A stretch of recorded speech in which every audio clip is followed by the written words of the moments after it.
By the year 2030, robots will no longer just assist humans, they'll work with us. From factories to hospitals, robots will handle tasks that are too dangerous, too boring, or too complex for humans.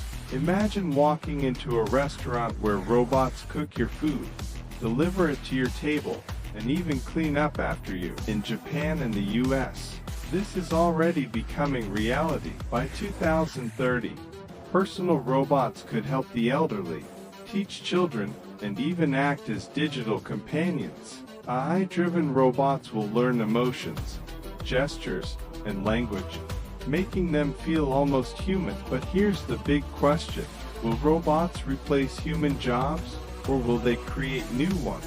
Experts say humans who use AI, and robots will replace those who don't. So the future belongs to the ones who adapt. The age of smart robots has already begun. Are you ready for 2030? Follow NextGen AI Hub for more futuristic AI updates.